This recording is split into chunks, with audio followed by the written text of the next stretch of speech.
Good afternoon, everybody. Welcome to the Motherhood Club Talk Show. This is Ekta Sehgal Malhotra, live in conversation with Ela Dwivedi, as also known as Ela Pachadi. Today's talk show has a bit of a twist. Today, while I am the host, but I am also the guest, and today, the honors of being the host for the Motherhood Club Talk Show is done by Ela. Ela, we all know, is the founder of My Little Green, an extremely passionate person when it comes to her plants. She treats them they're like her own children, and when she creates them for any one of us, they reach us with utmost care and love, with all the precautions that we need to take care. So that is Ela Pachadi. She's also the co-founder for Rina and Ela Fusion for Hut by Rina and Ila. for the ceramic products that they offer. And recently, is also the co-founder for a new venture called MQ. So Ela, welcome, and it is indeed my privilege to have you as the host for the Motherhood Club Talk Show. Without your help, it would have been impossible for me to share my journey. So over to you, Ela. Thank you, Ekta. Thank you so much for having me here. And actually, I had always been wondering when do people get to hear your side of story? Like you have been so beautifully managing all the talks and you've been discussing, you've been hearing to so many mothers talk about their journey, and we also wanted to hear your role as a mom, your role your experience when you were pregnant, and obviously today's topic is pregnancy at the age of 35, and you became what should I say, a mom at a later age than expected in the norms. Although now I see many ladies becoming moms at the age of 40 also. So I would like to understand how was the journey, what were the threats that you faced, and how it all became. Like you had a late marriage or you decided to have a baby at a later stage. All right. So thank you, Ela. Thank you so much, once again for hosting me. So I am Ekta Sehgal Malhotra. I'm the founder for Manas Management, the curator for Vanya's Craft, founder MQ, and founder Motherhood Club. Well, I had a lot of aspirations, and I decided, or as one would say, that destiny made me meet the man of my life at a much later age in life. So I got married when I was about 36. So by default, whenever I would have conceived, I would have been, a candidate of high risk pregnancy because, as per theory, anyone who conceives after the age of 35 is considered to be high risk pregnancy, and so was I. My interaction with doctors have been for a very long time, and my inclination towards the medicine field has also been for a very long time because it's a very commonly known fact about me that I wanted to become a doctor myself. But rather than being a doctor of the medicine, I guess the destiny had its own plans, and it made me walk the path of being a doctor, but with regards to finance. So after my marriage, we decided that it is important that we stay healthy. Whether we have a family, extended family, and all that is a different thing, but we should stay healthy. And we, as a couple, decided to go in for a routine checkup. And while going through my routine checkup, because I was married to the doctor, the gynecologist, and advised to do a test called Pap smear, which most often than not, women shy away because of the inhibitions that one has to go through a test because that is an invasive procedure. And while that Pap smear report came and we went for the consultation back to the doctor, what the doctor made us go through was nothing less than a nightmare. There was a variation in that report, which was led to a direction that it could be cancer, you could not conceive, there could be many other health issues, and so on and so forth, without even recommending a parallel test to check whether the diagnosis that she was trying to portray or put across to us, whether that was right or not. And of course, I was, I think, about 6, 7 months into my marriage, and you are getting to hear that you may not have conceive and blah blah blah blah blah. So 1 or 2 days, obviously, one thinks about all these things, and I did my own study and research, and we consulted another gynecologist to understand what all this is. And the amount of tests that the earlier gynecologist had written down were unimaginable, to the extent that I actually had to even speak to an oncologist to understand that, can you please decipher this report to me to understand that what the doctor, the gynecologist, is trying to tell me, is that the case? And he rubbished the report. He said, is this the first time that you've got this test done? Okay. So I said, yes. He said, when did you get the test done? So I told him, I gave him all the details, and he said, this report could be a one-off. And I don't see, even in this report, you need to even speak to an oncologist. So just relax about it. Anyhow, I met another gynecologist. She again did my test again in a span of about 2 months, and my test came normal. And she told me that what could be the reason for the variation. And sure enough, the reasons were validated and everything was fine. And we were back, in a normal life. And then after about a few months later, we decided that, okay, since both of us are on the other side of the age, we must plan a family. Yeah. And again, if you have to plan a family, whatever age you may be, it is very important that you go through all your medical tests so that your body is healthy, your mind is healthy, to bring in that new human being into this planet. And I think you owe this to yourself, and you owe this to the new human being that you bring to this world. So we went through our test, and the doctor said that, oh, you are 37 and you still haven't conceived. Why don't you go through this invasive test? And I said, but why? I'm absolutely fine. All my blood tests are fine. I don't need to. So there was some test which was called as salsosonography, if I get the name right, which is basically that they pass through saline waters through the fallopian tube to check if there are any blockades. Yeah. Whereas my ultrasound or nothing showed there was any such challenge. But anyhow, you are at the mercy of the doctors because they know more than you know. And that the test is outrightly painful. It is done without any anesthesia. And the doctor was cruel enough, I would say, to not even make me, shout a little bit out of pain. That, no, you cannot shout. What is it? Everybody goes through these tests. Anyhow, I went through the test. My reports were fine. She made my husband go through all the tests, not once, but twice. And we were like, okay, what's the big deal about it? If it happens, it happens. If it doesn't happen, it's fine. The two of us are, you are in a relationship because you are compatible, you're committed, not because you want to create or procreate for that matter. Exactly.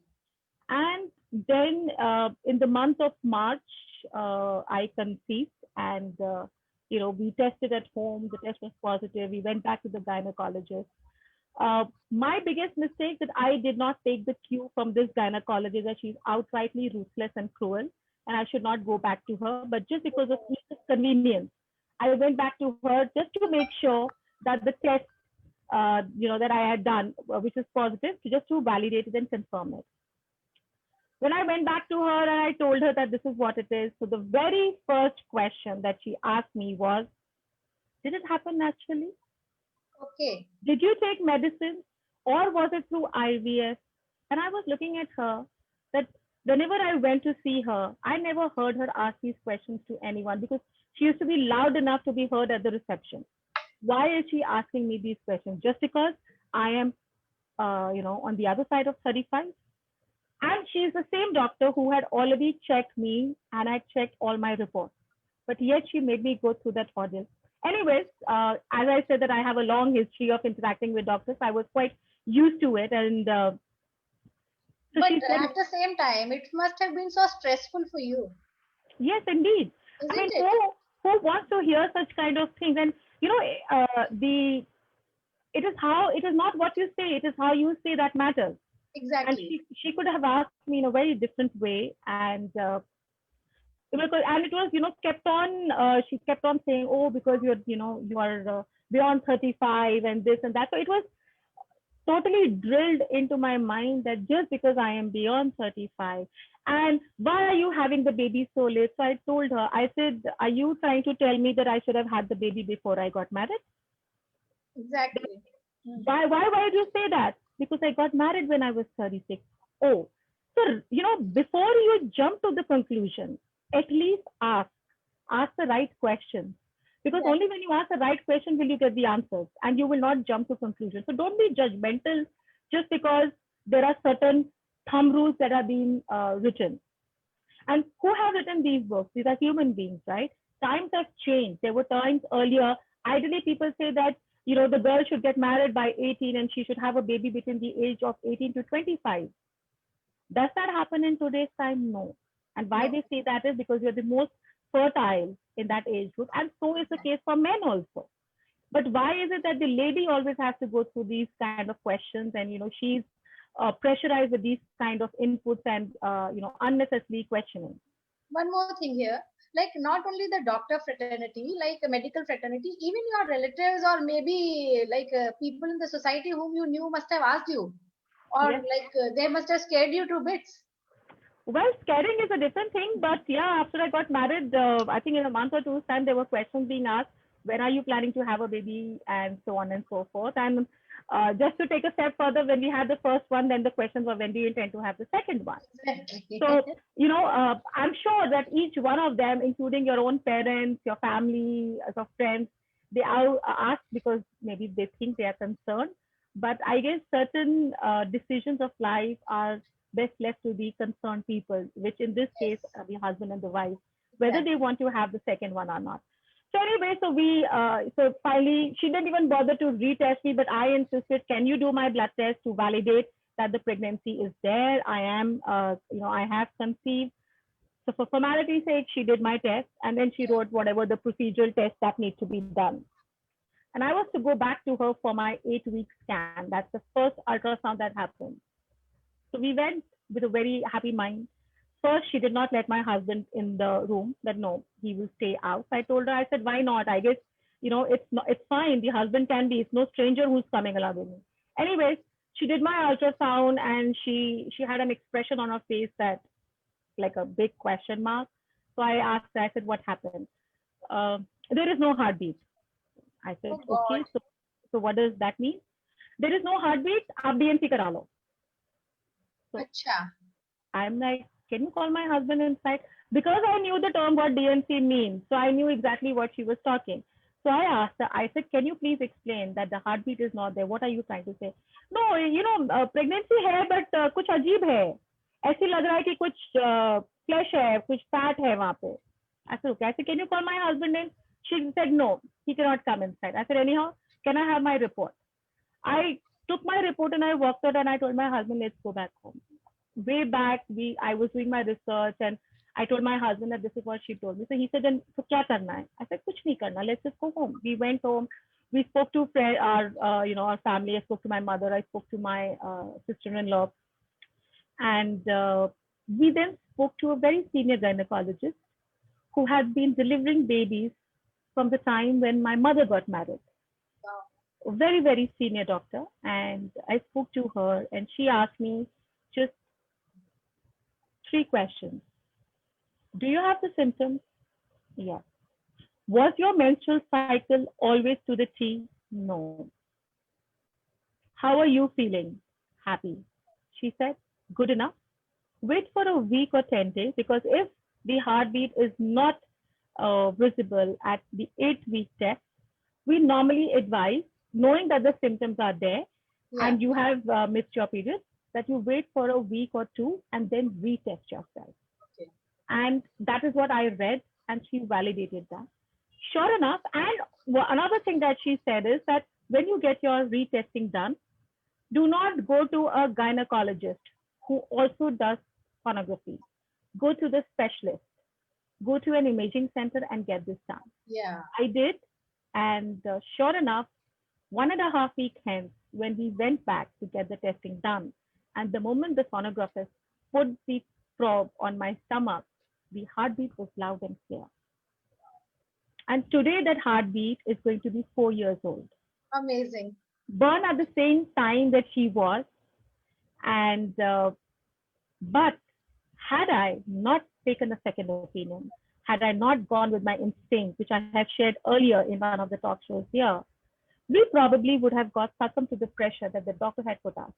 And another thing, Ela, when I went back to her that please stamp the report and give me because I need to retest myself, because that time the new procedures had come that the Yeah. report need to be stamped and signed by the doctor. She even then told me, "आप test करवा लो, report तो यही आएगी." Mm-hmm. So I said, never mind, I would still like to get the testing done. And then she said, हाँ हाँ करवा लीजिए, मुझे जरूर दिखाना आप रिपोर्ट, क्योंकि I am very sure report तो यही आएगी. And sure enough, आप we गए knew फिर what आप the दिखाने report was. आप दिखाने गए? I didn't even feel like. Okay. I met her a couple of times because she stayed in my, in the same area that I do. But I never wanted to even look at her because I saw that, she as a doctor was not fit for the profession. She was very, very ruthless. She was very uncouth because I did once see that she was in the process of delivering and the way she was treating the lady and why she was treating that lady the way she was, because she came from a humble background and she was not educated. She was shouting and she was passing remarks like, अब क्या दर्द हो रहा है, अगर मजा जब ले रहे थे तो तब नहीं दर्द हो रहा था जो अब आप कर रहे हो. She was very, very uncouth and ruthless. And when I went to another gynecologist, a very senior doctor from a very well-known hospital in Delhi, and when she saw that report that earlier doctor had shown, she totally rubbished it. She said, how can even someone write a report like this? She, being a person of the same industry, actually told me, you should sue her, you should bring her in the public so that she doesn't do this with anybody. But we felt that if we do that, it will harm her profession, it will harm her career, so we kept quiet about it. But I did mention all these things on my social media platforms so that nobody else goes through this. And whenever somebody tells you, please use your instinct, do your research, don't just blindly follow them. But Ela, the story doesn't end here. Just because I was 35 and above, I was made through every and any possible test. Every month, I used to go for an ultrasound, and my ultrasound used to last for nothing less than 1 hour or 2 hours. I remember the testing done on the 16th week to check if there is any genetic disorder. Our reports were fine, except for one parameter, because of which I was again put through pressure that you need to get amniocentesis done to check whether the baby is genetically fine or not. And why? Because there was one parameter which was just borderline, and two, that my husband's side of the family had a history of being thalassemia minor. We want to rule it out, but I said, but I'm absolutely fine. And in amniocentesis, they prick the womb and take out the water and test it. And the chances of survival is very less as compared to the other way around. I've been through this. Yeah. I've been through this. Yes.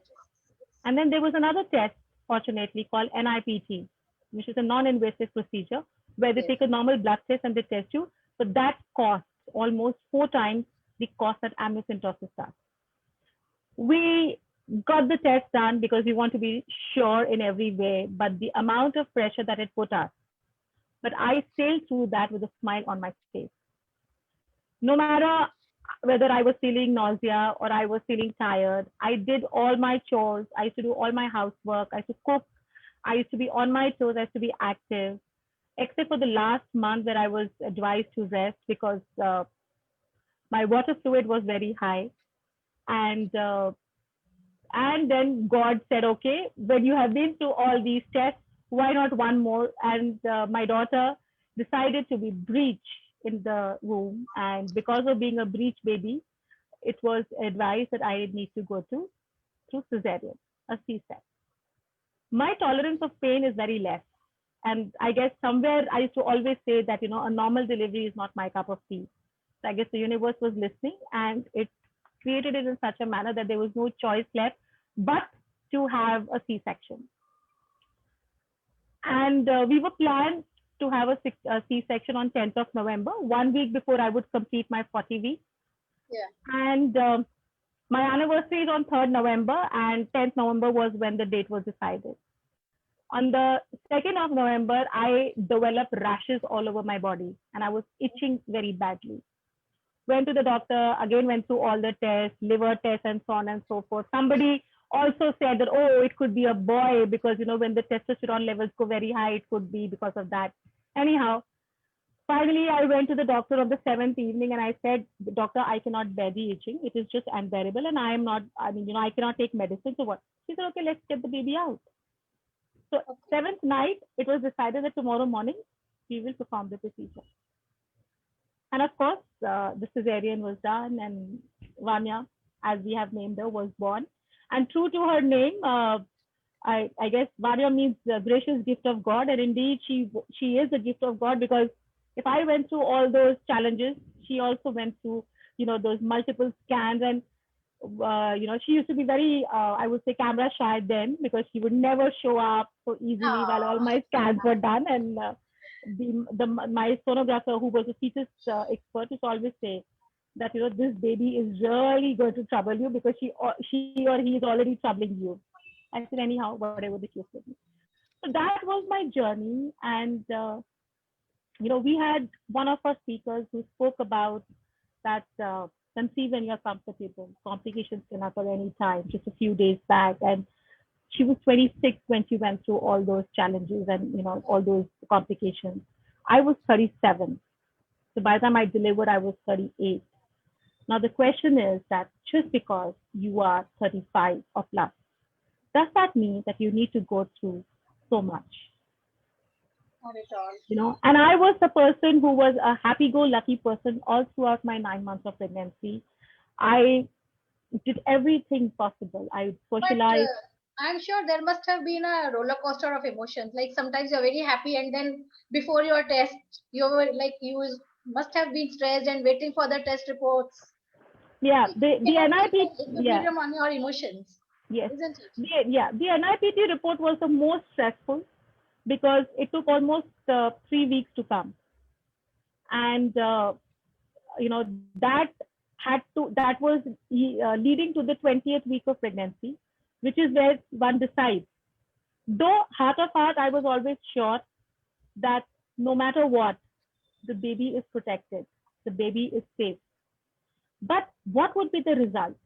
And like I said, that, you know, having been through multiple occasions of interacting with doctors and having taken many a time decision which mattered life and death, with, you know, especially when my father was in the hospital for 7 years, the emotions were more practical, were more logical. So it was never a fear that I had, but it was always that, okay, if this, then what? If that, then what? So a more practical bent of mind. And like I said, that, you know, many a time it used to happen, you know, especially in the first 3 months, that here I felt nausea and we are stepping out somewhere and my husband would say, you know, okay, do you want to relax or to sit down? I'm like, no, I'm absolutely fine. Let's just go. So, you know, so pregnancy is not an ailment. Pregnancy is a period that you need to enjoy. And I enjoyed it to the fullest. Exactly. Besides all these tests and everything, I enjoyed it to the fullest. I ate well. I was conscious about what I was doing. I read good books. I listened to good music, so that, you know, whatever I am consuming in terms of food, thoughts, or anything gets passed on to my child. And I remember there was this one song which I used to hear, and every time I heard that song, there used to be a movement, you know, in the womb. Yeah. And that song was Beach Pe Booty.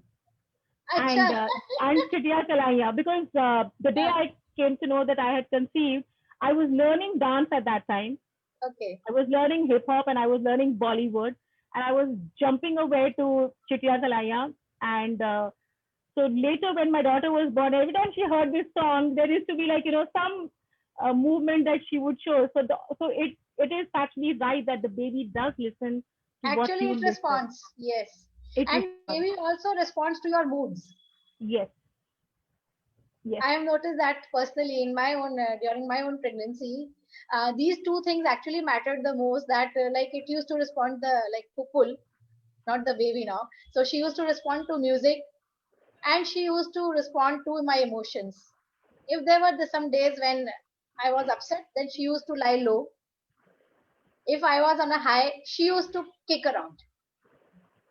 So, Yes. The babies know it. Yes. They understand. They understand everything. They understand the emotions that you go through. They respond. So, like, the reason that my scans used to go for 1 hour, 2 hours was not because there was any complication, but invariably, like I said, that she was a camera shy fetus, she would not budge. So every time the doctor would make me, go have juice, wake the baby up, walk around. yeah, And I used to say, "Kya re baap re, ye itna tang andar kar raha hai, bachcha to bahar aake kitna pareshan karega." But I guess all those the scans and everything were worth it. And the later team that I had, whether it was my fetal specialist or it was the gynecologist, they were very good. And she was a very strict doctor, very yeah. firm doctor, but she's a very good doctor because she used to give the right guidance. That's And most even, important. yeah, Yes. that's most important. And throughout my 9 pregnancies, 3 doctors, one who I shared, who probably I would never ever recommend anyone to go. The Yeah, second, very good, very senior doctor, but I had to change because of my location of delivery. It was difficult for me to travel there, and more so because in the last 2 months of my pregnancy, I was prescribed weekly scans because of the high amniotic fluid in the womb. yeah. So that was the journey, Ela, when it came to the 9 months of pregnancy. And, all through my pregnancy, and always I had thought that, whenever I have my child, I would try and break the conventional way of grooming my children. Because we all come with a lot of baggage, with a lot of legacy. And this is one question that I keep asking a lot of people also, that, how does one balance? And for me, post pregnancy wasn't or hasn't been very easy. I've been through my own aches and pains, and I had a very terrible experience when, on the second day after my cesarean, I forgot to take my medicine, and I wanted to get up and go to the washroom, and I couldn't move. It felt as if I had paralysis in the lower part of my body, and it's okay. And I couldn't move, and I had tears rolling down my eyes. I somehow managed, my husband helped me. But all those who think that normal delivery has its pain, cesarean is equally tough. Just because you did not go through the labor pain, that doesn't mean that you go through the difficulties and the challenges that come after the cesarean. After the, yes, exactly. So that day was like a nightmare. I couldn't move my legs. I wanted to go to the washroom, and I had my mother, my sister-in-law, my husband. It was embarrassing. All 3 of them said, "Doesn't matter, just do whatever you want." And I was like, "No, how can I do that? I'm not a child who's in a diaper. I'm an adult." So, Exactly. somewhere you have your own self-respect. So what if you have just delivered a baby? And later on, postpartum, thankfully, I did not, experience that. But And there were other challenges. There were yeah, other challenges. I had aches and pains, and for 2.5 years, I didn't know what it was. My hands would pain, and they would pain to such an extent that I would get anger attacks. That if anybody comes in front of us, I could just punch them.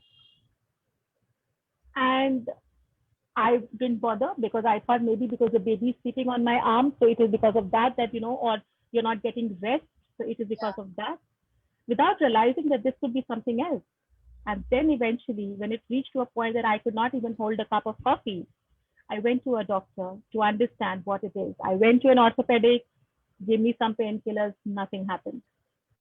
And finally, I spoke to an uncle of mine who's a doctor, and he suggested that you either go to an arthritis doctor or or rheumatologist, or go to a neurologist. I went to a neurologist, and he is the one who identified what the problem was.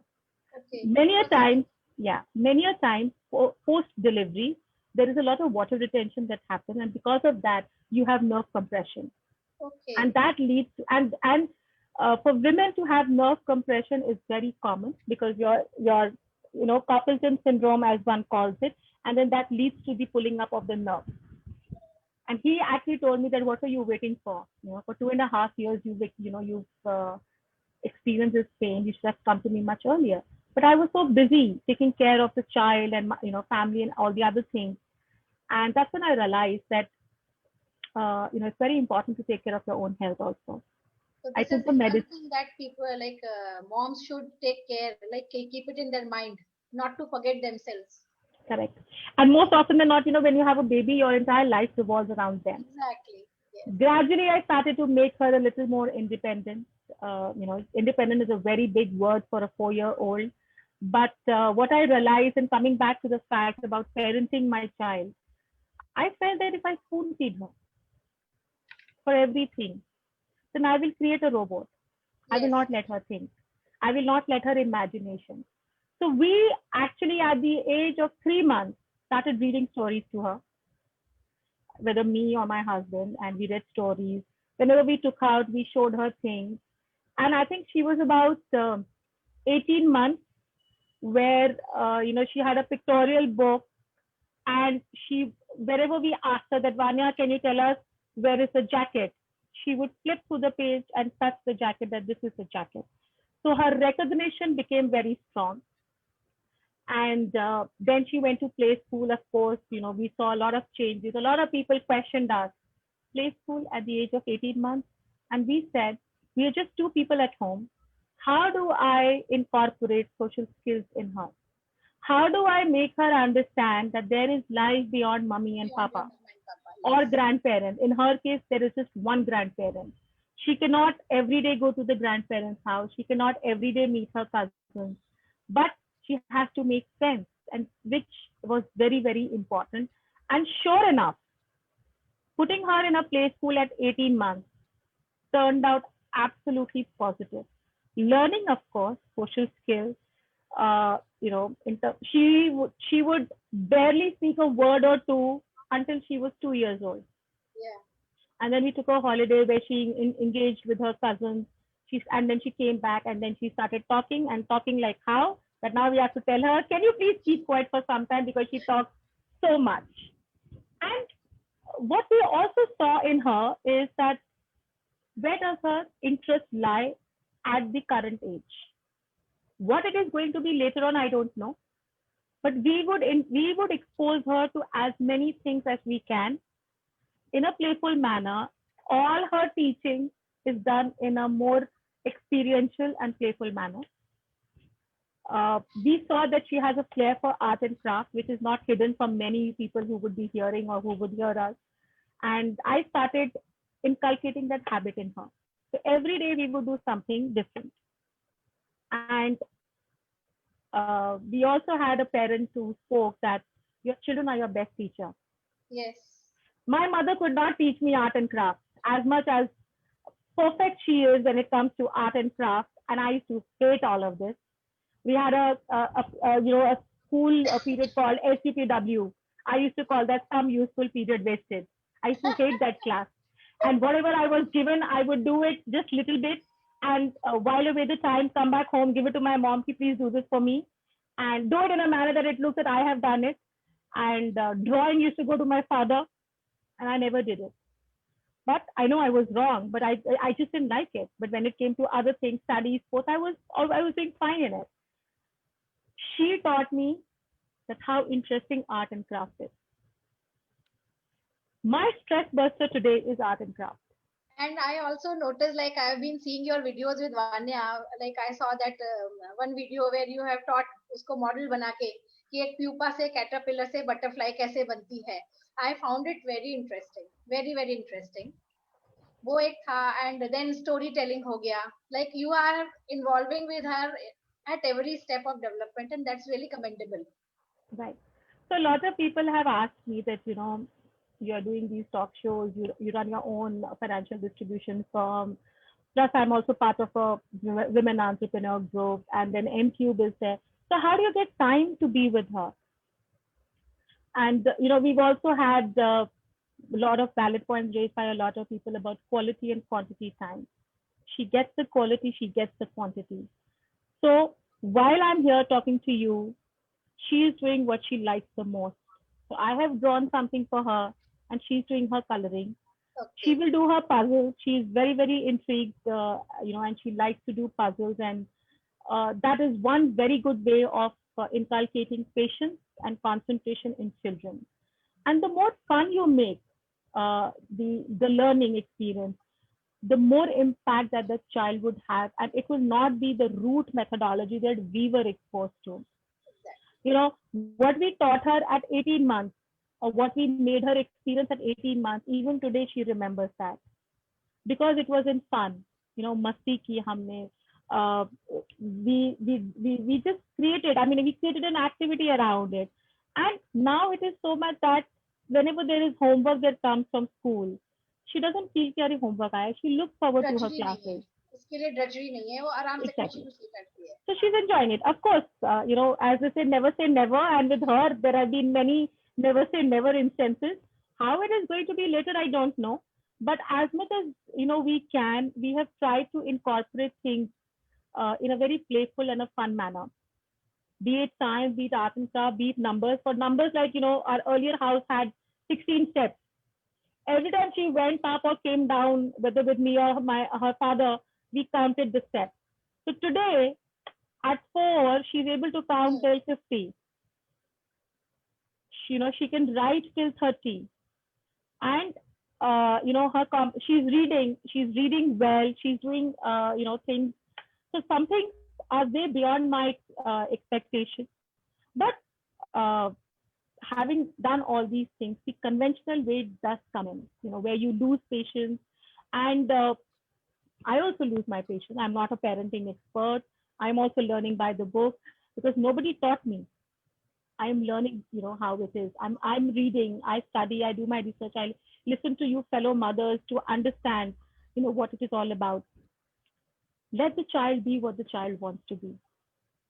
When I was a child, I used to play table tennis, and I went up to state level. Okay. And but I didn't go ahead because the place where the tournament was being held was not a very safe place. So I could not go. And many a time such things happen. So what I could have played professionally, I couldn't because of whatever reason. I don't blame my parents for that. Yeah. Though I did hold a grudge that why did you not let me go? Probably in that time, boys were sent out more than girls were. Yes. But that wasn't the case here. It was more about the safety, whether it was me or my brother. But I think we should let the child be what they want to. And if we incorporate that in the child from the very beginning, give them the freedom to think, they will be more sensible. To give you an example, till a few days back when we asked Vanya, what do you want to become? Her answer was, I want to become mama. So sweet. And the reason that she would give it, because mama is a woman and I am a girl, I will grow up to be a woman. Fair enough. So there was a logic to it. And recently they were, introduced to community helpers, and she portrayed as a doctor. And, she has a doctor said she keeps coming and giving and putting injection to us. So now she told her grandmother day before yesterday, now I don't want to become a mama, but I want to become a doctor. Yes. So question is that the mind is evolving. Let it be. She started to draw, and I am yet to share that on the social media platform. But I'm amazed the way she drew it. And one of the drawing got a title as Scared Mama, Scary Mama. Oh God, is it? So yeah, so I asked her, I said, why Scary Mama? So I asked her, why Scary Mama? Yeah. So because she said, no, Mama, not Scary Mama, Scared Mama. I said, why? She said, because Mama just saw a lizard, so she's scared. So I said, okay, fine. Okay. So the imagination, when you let it be. Ela, I remember she was just about, I think 20 months old, where we gave her paint and brush. And the strokes that she would use to do painting was phenomenal for the age that she was. And every time that we saw her exuberance level so high when it came to art and craft, I said, okay, here. And then I think about 6 months back, I gave her a card. I said, okay, just do something. She painted that card and it was a masterpiece. Wow. Now, whether that was a fluke or she did it or whatever, but the strokes used, the color combination that she used there, and she's getting better. By the day there is, and what I like is that there is the enthusiasm is there to learn about it. So this is what my journey has been. I still struggle because of the aches and pains post my delivery. I would say the energy levels are still not the same that they were, but more than the physical challenge, most people that they experience is the mental challenge. Besides, going through the pains and aches, I still am very positive. I am still very active. I do my things. I do my stuff. I do everything. And I don't think there is a moment of doneness because of all these things. So that These are the qualities actually that we admire for you for. We know Ekta is full of positivity. She's buzzing with ideas. She's ideating all the time. She's executing those ideas. So, and I'm sure Vanya has a long way to go with a mom like you. She'll go places. I'm very Thank sure you. of that. I'm very sure. Thank you. Thank you. So a lot of you must be wondering that, her talk show and she has come and spoken. But before hosting the talk show, I'm also a mother. And, I wanted to share this because in the Indian context, a lot of parents pressurize their children once they get married, have a baby. Once you have the first, have the second. Or, there is a lot of stereotyping that happens. अरे आप 35 के उस पार हैं, or 6 months of trying to have a baby, if you can't, then the doctors would immediately say, okay, why don't you go through IVF or go through any other. I would say getting married and having a baby is not the be all and end all of everything. There is a lot more to life. And I completely agree with the co-mother Pihu when she said that conceive when you're the most comfortable. And I would go a step further, marry when you want to marry. Don't just marry because somebody wants you to get settled. Exactly. Settlement is not about marriage. I mean, I'm sure, Ela, you have a young daughter, and you would My resonate daughter is with. going to be 28, and I'm always questioned by my friends, my classmates, my friends. My parents don't question me. I'm very surprised, but they have been like that since the beginning. So I'm always asked, लड़का नहीं देख रहे हो, उसने कोई पक्का पसंद किया होगा, कोई अफेयर चल रहा है, उसने तेरे को बताया नहीं, कब कर रही है शादी. मैंने कहा I have left it to her. If she wants to get married tomorrow or 2 years now from now on, it's okay, perfectly all right with me. I will never ever pressurize her because settle होना के बहुत तरीके होते हैं. True. Absolutely. Settle होना, like getting married is not the like final, जिसे कहते हैं ना आखिरी मंजिल नहीं है आपकी लाइफ की. It's not the last destination of your life. It's just one of the phases or steps of your life. तो दिन वो बोलेगी वो करेगी शादी. मेरे को हमें कोई प्रेशर हमारी तरफ से नहीं है. Exactly. And please, groom your children to be individuals, independent individuals. We don't own them. We cannot decide what they want. We can only facilitate. I myself juggle between helicopter mom, of course, I would have to be till she's a little more independent. But I would always want to be a lighthouse mom, more like a facilitator or a mentor to her so that we can guide her, whether it's me or my husband. And even now, many a times, there are situations where we tell her that, look, this is how you can, or this is how you could. But we don't tell her how to finally do it, so that she learns her own ways and build that curiosity, build that inquisitiveness in a child, so that they want to learn. हम तो सिखाएंगे ही सिखाएंगे, हम तो बोलेंगे.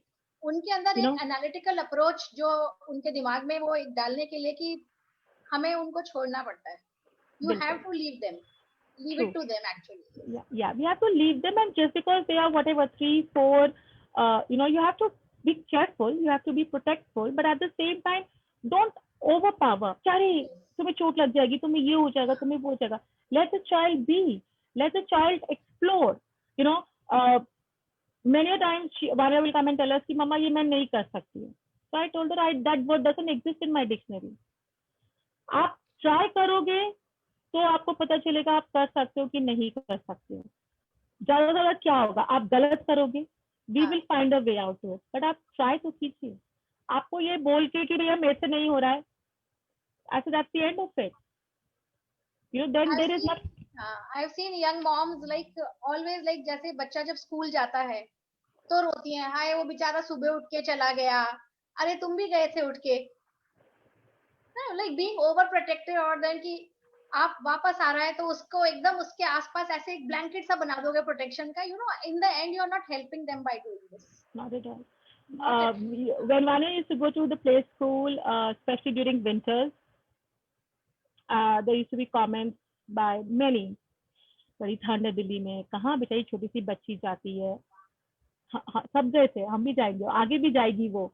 और if it is raining, अरे बारिश हो रही है वो कैसे जाएगी, क्यों नहीं जाएगी, जाएगी. सब जाते हैं. सब जाते हैं, वो भी जाएगी. वो कोई उसको हम, we don't have to make her a छुई मुई. And that brings me to also to the point that it is the whenever there is a harsh reality that we face, especially when it comes to girls. Yes. Many a times as parents, whether of the boy or a girl, we are also held responsible because we did not train our children to be rough and tough. बिल्कुल. I am a mother of 4, but my age is beyond 40. So, I am a perfect blend of the younger generation parents and the other side of the generation. And I very strongly believe that if you give everything on a platter to the child, one, the child will not appreciate it. 2, when they grow up and when they experience a situation which is going to be tough, because who said life is a bed of roses? No, it is not. I was 25 or 26 when my father fell ill. And did I know that at the age of 25 or 26, I had to take certain decisions which led to life and death? No. And I don't think my parents would have thought like that either. But if we expose our children to the right environment, to the tough life, to reality, let me say, only then will the children appreciate you. Otherwise, there are so many children I know, हमारे parents ने तो हमें कभी बताया ही नहीं. हमारे mummy papa ये नहीं करते थे तो हम भी नहीं करेंगे. And being a financial mentor, this is one thing that I've heard it umpteen number of times. Our parents didn't do investment, तो हमारे घर में तो वो culture ही नहीं है. So please expose your children to every aspect of life at the right age. Groom them, nurture them to not be robots, but to be human minds, to be somebody who is empathetic, who is not sympathetic, but empathetic, who understands, who has the experience. Don't give them on a platter. Only then these children will groom to be good human beings. And that should be the most important motive, I think, as parents, that I have understood in my 40, 41 years and 4 years of motherhood, that make them a good human being. Just all will fall in place. It doesn't matter. If not a doctor, she may become an artist. She may become a curator for craft or art, or she may, for all she wants to become somebody who does modeling or dances. Fine, whatever. But she should have a mind to think, and she should be a good human being. So that is what I wanted to share through my journey through this platform. And here there are mother to mother talking, and I'm so glad that I have the opportunity to be hosted by Ela. It's always a pleasure talking to you, and having known you for quite a lot of years now. I've seen you grow as a mom, grow as a human being. You are evolving every day, and I respect you every moment. And it's not एक वो नहीं है कि मैं आपकी को खुश करने के लिए ऐसा बोल रही हूँ. मेरे दिल से हमेशा मैं जिससे भी बात करती हूँ एकता के लिए मैं यही बोलती हूँ कि we should all strive to learn from her. And it was an absolute pleasure to talk to you regarding your journey. And I would like to come again. You're most welcome. I would want you, because Ela was our second guest on this show, and Ela had spoken about a very, very important topic, how to convert failure into success. And she spoke about how her daughter was, succumbed to certain circumstances because of the family circumstances, and how then Ela worked upon her, groomed her to be a beautiful girl today. But before that beautiful girl was born, there was a lot that Ela was exposed to and had experienced. And Ela, very soon, I'm waiting for you to revert to me with the date that I could host you. Very soon. And yeah, absolutely, because there is so much more that one can learn from this lady. Thank you for this kind words that you gave me, but she herself is so committed, so charming, and a lady with her own rules, who always carries her heart with her, and the mind follows with it, so that she is able to guide you, encourage you, motivate you, and she herself is an inspiration to many and more. And very soon, Ela, I'm going to host you once again. Yes. And to all of those who are listening, if there is anything that you want to share through this platform, even if you have been on the show before, you are most welcome to share. What you would have shared is about your parenting journey. If you want to share anything more than that related to your experience during your pregnancy or anything, please be my guest. I would be very, very happy to host all of you. So I guess it's time to Yes. say bye-bye for today. Yes. So thank you, Thank you so everybody, much. for listening to Ela and Ekta. And today's talk was with a twist. And we shall be back very soon with another exciting journey of a mother. Till then, stay tuned and keep watching the Motherhood Club Talk Show. This is Ekta Sehgal Malhotra, live in conversation with Ela Dwivedi today. Thank you, everybody. And thank you, Ela, once again for hosting me. Bye, and thank you all. Thank you. Thank you. Take care. Bye-bye.